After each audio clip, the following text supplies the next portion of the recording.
All right, let's dive into something really interesting today. We're looking at a pretty radical idea from a source called the Zero Economy, and it asks this one simple question that could change everything for anyone who works for themselves. What if you could just cut out the middleman entirely? I mean, seriously, just think about that for a second. No platform fees, no commissions, none of those weird hidden charges. Every single dollar you make goes straight into your pocket. It sounds almost too good to be true, right? Well, that is the huge promise at the heart of the Zero Economy. So, to really get why that 100% promise is such a big deal, we have to look at how things work right now. And it's a problem anyone in the gig economy, drivers, freelancers, creators, knows way too well: the middleman. This chart pretty much sums it up, doesn't it? It's the reality for so many people. You do all the work, you provide the service, but a huge chunk of your money never even makes it to you. You've got a 15% platform fee here, a 5% processing fee there. It's like a leaky bucket, and you're losing 20% or even more of your money before you can even touch it. And that's really the heart of the problem, right? There's almost always some big platform or corporation that stands between you and the person paying you. And for the service of connecting you two, they take their piece of the pie, every single time. Okay, so what's the alternative? This is where the source material we're looking at introduces its big idea, a model that's designed to just completely remove that middleman from the whole picture. The idea is actually pretty simple when you boil it down. It's all about creating a system where the money flows directly from the client to the worker. No detours, no gatekeepers taking a slice. It's basically a direct peer-to-peer setup for just about any kind of work you can think of. And this quote from the source, wow, it really captures the whole spirit of the thing. It's not just about getting a slightly better deal. It's framed as a way to literally take back control from these giant platforms that run the show. It's a huge, disruptive idea, for sure. But, this immediately brings up a massive question. How is that even possible? I mean, running a platform costs money.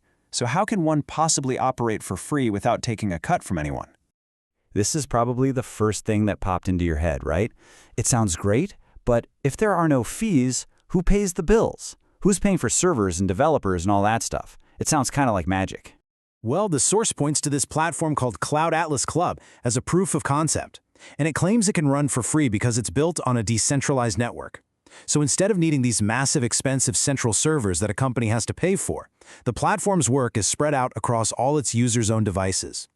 Think of it less like a company's main office and more like a network where everybody chips in a tiny piece of the work, which makes the cost to run it basically zero. And when you put the two models side by side like this, man, the difference is just night and day. On the left, you've got the standard way of doing things, with all its fees and deductions. And on the right, you have the zero economy model. The contrast just boiled the whole idea down to one simple, powerful promise. You keep everything. The source also makes a point of presenting the creator of this model not as some big-shot CEO, but as just another user. This quote kind of frames it as a tool that was built by a gig worker for gig workers, and they're all playing by the exact same rules. The creator doesn't get rich off of other people's work, they just do their own. Okay, so keeping 100% of your earnings, that's the first half of the equation. But according to the source, to really unlock the power of this thing, you need a fundamental shift in how you think about yourself and your work. And of course, the moment you start talking about earning more money, the very next thought is, yeah, but what about taxes? It's a huge, super practical concern for anyone who's self-employed. So how does this new model deal with that? The source answers this with, well, not a tax form, but with a change in identity. It's pushing you to stop thinking like an employee who gets a paycheck and start thinking like a business owner who generates revenue. You're the CEO of You, Inc. And this is where that mindset shift becomes a really big deal. Once you start seeing yourself as a business, your costs completely transform. The money you spend to do your work is no longer just a personal expense. It's an investment in your business. It's your infrastructure. And that can totally change the tax game. So think about what that means in the real world. For a rideshare driver, that's your car, your gas, your maintenance. For a video creator, it's your camera, your editing software, and for almost any freelancer, it could be a piece of your rent for a home office or your phone and data plan. The source argues that all of these things become legitimate, deductible business expenses. So when you put these two huge ideas together, keeping 100% of your money and thinking like a business, what's the big picture here? What's the ultimate claim that's being made? This is the motto that really ties it all together. It's basically a declaration of complete financial control over your own work. You do the work, You create the value and you get the full reward. Period. And here it is, the most provocative claim of all. The source argues that this whole model isn't actually new. It's just taking the financial playbook that big corporations and the wealthy have always used and giving it to everyone.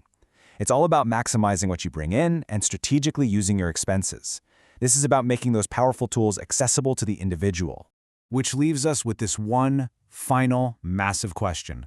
Is this a real, sustainable vision for the future of work? Is a world without these giant middleman platforms even possible?